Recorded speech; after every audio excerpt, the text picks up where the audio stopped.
So today we're talking about one simple principle, one powerful, simple principle that your baseball coach taught you, your mom taught you, your dad taught you this principle, your teachers in school taught you this principle, and yes, even small blue fish have taught you this principle. Oh yes, small blue fish. Maybe you should just watch it. Here you go. Okay, just keep swimming. So that's the principle that the world tells us, just keep going, just keep enduring, make it through whatever, times will turn better. The problem is that we don't live in an animated world. We don't live in a world that's made by Disney, where the happy ending is guaranteed and all that. We live in a real life kind of circumstance, a real life world where you're not guaranteed that just if you keep going, things are going to get rosy. Or are we? Are we living in a kind of world where we can trust that if we endure, things will get better? If we keep going, something will turn up? Well, there's one principle that I know from the pages of the Bible that kind of connects with this. And it's not a principle that just says mindlessly keep going. It's a principle that says God is out there and he's ready for us to meet him. In fact, if you're taking notes, I teach from note sheets, and so we've got them in your bulletin. You've got a blank there. You can grab a pen and fill this in. This is the first thing I'd like for you to write down. It's just this: if you want to meet God, you can't give up along the way. If you want to meet God, you can't give up along the way. I know many of you have been in that place that Marlon was in the story, where there's darkness and something bad has happened, and maybe there's been a problem in your life. I don't know, maybe you're even here today because you've kind of lost hope and you've given up on God a long time ago, but it's Easter and you feel like you need to maintain that appearance for someone near you, someone that you love. And so you're here today just because, hey, listen, it's Easter. I want to make sure that no one really knows that I've totally given up on God. Or maybe for you, you haven't totally given up on God, but you're in that process and you're wondering, is God real? Does he care? Is he going to be with me? And maybe those questions are shoving around in your brain and you're realizing that maybe there's just one last chance. Maybe this Easter is my one last chance to give God a test and to see if he's going to show up and see if he's going to make a difference. Well, I want to encourage you, like Dory, when times get dark, just keep swimming. Biblically, if you want to meet God, you can't give up part way. I want to show you some stories of people. Over the last couple of weeks, I've been asking people in this congregation to tell me stories of times when they've met God. And so I'm going to put a few of them on the screen so you can see some of the stories that we've uncovered over the last few weeks. This one just came out this last week. A person says, in October, I endured my first miscarriage. It was so very difficult and a painful time. A couple months ago, I thought I was going through a second miscarriage. My family prayed for me and for the outcome.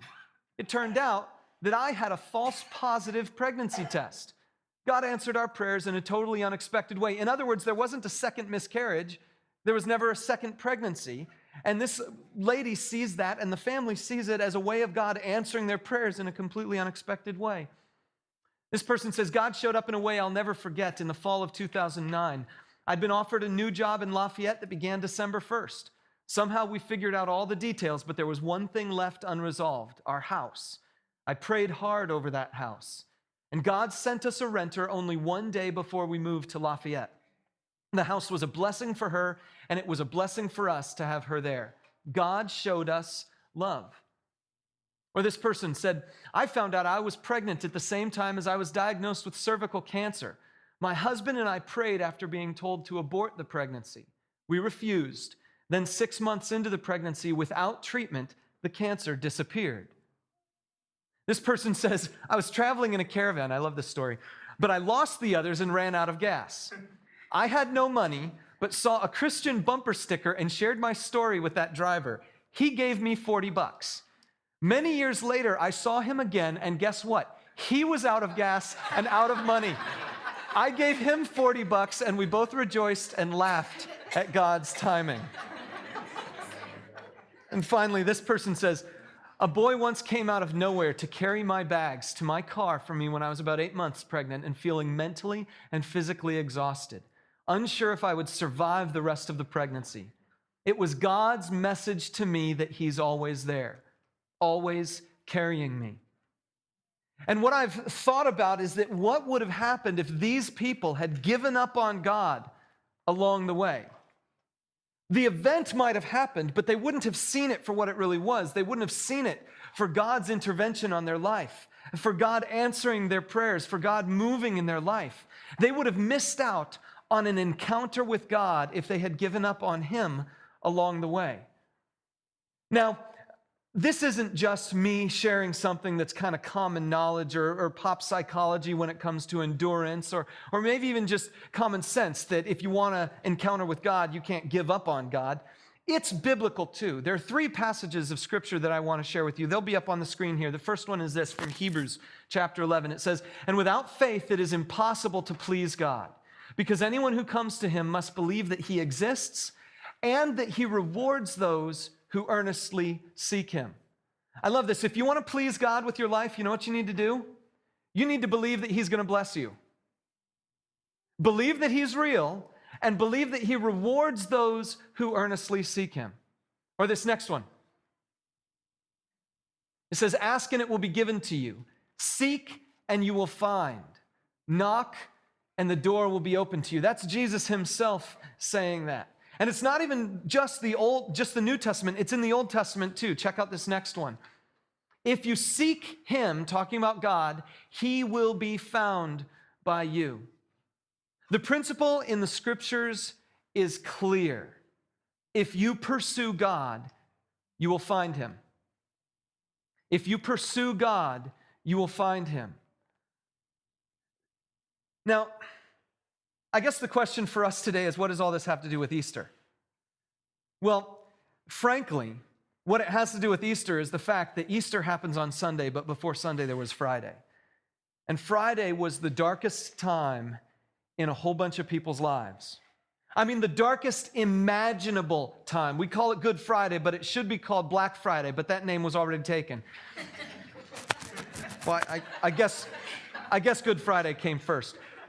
But anyway, so it was called Good Friday because we have better perspective on what that Friday was all about. But at the time, it was a very, very dark day. It was a very, very black day. And if you can think about it, imagine what's going on. You've got these 12 dudes, and you've got a whole bunch of other people who were sort of associated with the Jesus movement at the time. We think there were about 70 of them.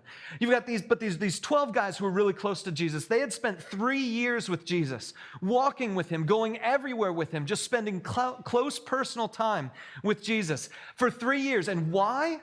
It's because they thought He was the Messiah. Now, the Messiah is a Hebrew word. The Greek word for Messiah is Christ. Some of you know that word, but what it means is the chosen one. You've seen The Matrix, maybe? The chosen one. Or you've seen other movies where there's this person who's supposed to be the hero, the savior of everybody. Well, that's what Jesus was supposed to be. But the Messiah that was prophesied in the Old Testament was supposed to be the king who would reign forever and eliminate evil. So what do you do if that guy dies? So Friday night, the guy they thought was supposed to be the king who would triumph over evil and reign forever is dead. Either God lied and He's not strong enough to make this guy king forever, or these guys were wasting the last 3 years of their lives on a phony. That's the only 2 options. Because if He's dead, He can't be king forever. Friday was the darkest possible moment in a lot of these guys' lives. And there are 2 guys in particular who took Friday extra hard. We're going to look at their story. These 2 guys over this one weekend, you know their names, I imagine. One guy's name is Peter. The other guy's name is Judas. Let's talk about Peter first, just to remind you who Peter was. Peter was a fisherman.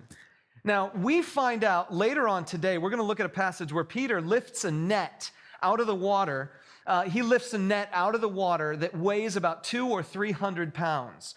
So Peter's a fisherman. He's a burly, beefy sort of dude. I mean, he is one of these guys that's like dangerous catch kind of guy.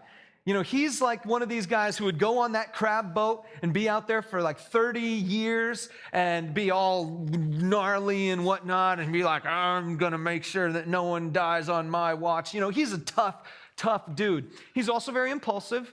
Peter's the guy who, when Jesus says, follow me, Peter takes his fishing nets, leaves them on the ground, his livelihood, by the way, and just walks away with Jesus. It's like, what? What just happened here? You know, his business partners are back there, and Peter's gone. He's following Jesus.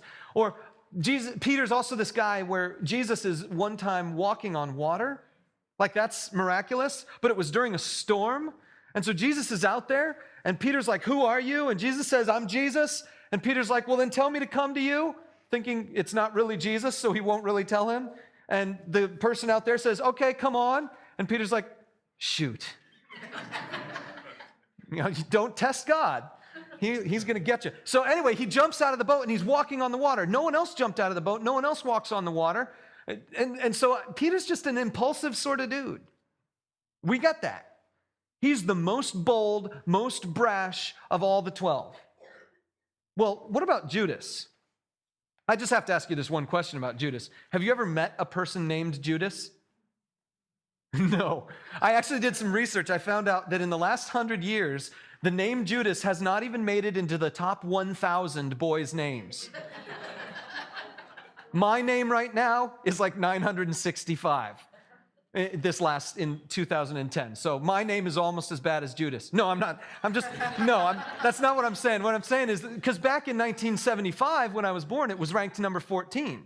But that's Jeffrey spelled R-E-Y, so sorry, buddy. You know, mine's more popular. So anyway, I did the research, and I found out that Peter, on the other hand, is still ranked like 40. In terms of the top names in the United States, Peter is still number 40. People are still naming their kids Peter. No one names their kid Judas. So everybody has this idea that Judas somehow is a bad guy. Even if you don't know the story of him betraying Jesus, people still know that Judas is sort of a bad dude, a guy you don't want to be named after. But did you know that during the days of the disciples, when Jesus was walking around with them, Judas was the most trustworthy of the 12? He was the treasurer. He had the money. Now, okay, we could say that Judas was one of these whiny dudes who's like, come on, Jesus, let me have the money. I'll carry it around. I'll be good with it, I promise. But see, I don't think Jesus falls for that kind of stuff. And so if he has the money, that means these other guys trust him. Jesus and the other 11 trust him. Now, the Bible tells us that he was dipping his hand in there now and then, but it must have been like Bernie Madoff or something, because he was good enough that no one knew for what. So he was good enough with the money. In terms of what the people